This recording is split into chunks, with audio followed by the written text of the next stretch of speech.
வணக்கம். ஸ்லாங்கர் இன்ட்ரோ செய்திகள். கடந்த 2024ஆம் ஆண்டு STPM தேர்வில் சிறப்பு தேர்ச்சி பெற்று உள்நாட்டு பொது பல்கலைக்கழகங்களில் கல்வித்துறையில் மீட்கல்வியை தொடர விரும்பும் 300 மாணவர்களுக்கு கல்வி அமைச்சு உபகார சம்பளம் வழங்கியுள்ளது. STPM முடித்த மாணவர்கள் கல்வித்துறையை தேர்ந்தெடுப்பதற்கு ஊக்குவிக்கவும் பல்கலைக்கழக அளவில் அதை வலுப்படுத்தவும் அமைச்சு மேற்கொண்ட முயற்சிகளில் இதுவும் அடங்கும் என்று கல்வி அமைச்சர் ஃபட்லினா சிடே தெரிவித்தார். கல்வித்துறையில் தங்கள் படிப்பை தொடர திறமை உள்ளவர்கள் மற்றும் STPM தேர்வில் சிறப்பு தேர்ச்சி பெற்ற மாணவர்கள் மீது தொடர்ந்து கவனம் செலுத்துவதே இந்த நடவடிக்கையின் முக்கிய நோக்கமாகும் என்றார். உண்மையிலேயே அர்ப்பணிப்பும் ஆர்வம் உள்ளவர்கள் மட்டுமே கல்வித்துறையின் முதுகெலும்பாக மாறுவதை உறுதி செய்வதன் மூலம் நாட்டின் கல்வி முறையை வலுப்படுத்தும் முயற்சிகளுக்கு ஏற்ப இந்த உபகார சம்பளம் வழங்கும் நடவடிக்கை அமைவதாக அவர் கூறினார். இம்மாதம் 29ஆம் தேதி ஞாயிற்றுக்கிழமை காலை 9 மணி முதல் பிற்பகல் 1 மணி வரை ஷாலாம் செக்ஷன் 32 MBSA எஸ்டார் மண்டபத்தில் அடையாள ஆவணங்களை பெறும் வழிமுறைகள் பற்றிய சிறப்பு விளக்கமளிப்பு நிகழ்வை கோத்தக் கமுனின் தொகுதி நடத்துகிறது.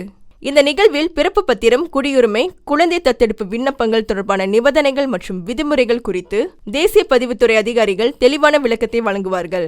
அடையாள ஆவணங்கள் பிரச்சினையை எதிர்கொள்ளும் மக்கள் இந்த வாய்ப்பை பயன்படுத்திக் கொள்ள கோத்தக் கமுனின் தொகுதி சட்டமன்ற உறுப்பினர் பிரகாஷ் அழைப்பு விடுத்தார். இந்த திட்டத்தில் பங்கேற்று அடையாள ஆவண விண்ணப்பம் தொடர்பான விளக்கங்களை பெற விரும்பும் தொகுதி மக்கள் கொடுக்கப்பட்டுள்ள இணைப்பின் வழி பதிவு செய்து கொள்ளும்படி அவர் கேட்டுக்கொண்டார்.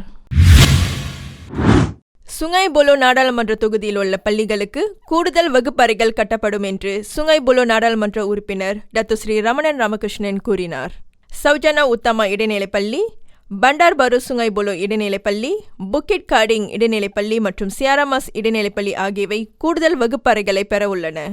ஸ்லாங்கர் கோத்தா டமான்சாராவில் நடைபெற்ற SPM தேர்வில் சிறப்பு தேர்ச்சி பெற்ற மாணவர்களுக்கான ஊக்கத்தொகை வழங்கும் நிகழ்ச்சியில் கலந்து கொண்டு உரையாற்றும் போது தொழில் முனைவோர் மற்றும் கூட்டுறவு மேம்பாட்டு துணை அமைச்சருமான டத்துஸ்ரீ ரமணன் ராமகிருஷ்ணன் இவ்வாறு கூறினார். உலு ஸ்லாங்கூரில் 2000 பேருக்கு வேலை வாய்ப்பு வழங்கும் 26 கோடி வெள்ளி செலவில் பேட்டரி தொழிற்சாலை ஒன்று அமைக்கப்படும். இந்த புதிய மேம்பாட்டு திட்டத்திற்கு உலு ஸ்லாங்கூர் நகராண்மை கழகம் ஒப்புதல் அளித்துள்ளது. உலு ஸ்லாங்கூருக்கு அதிக தாக்கத்தை ஏற்படுத்தும் புதிய முதலீடுகளை ஈர்ப்பதற்காக இன்வெஸ்ட் ஸ்லாங்கூர் பர்ஹாட் வழியாக மாநில அரசாங்கத்துடன் தொடர்ந்து ஒத்துழைக்கும் தனது உறுதிப்பாட்டை நகராண்மை கழகம் வெளிப்படுத்தியுள்ளது. இதன் வழி மாவட்டத்தில் முதலீடு அதிகரிக்கும் என்பதோடு சொத்து மதிப்பும் உயரும். மேலும் உள்ளூர் சமூகத்திற்கு அதிக வேலை வாய்ப்புகளை ஏற்படுத்தும்.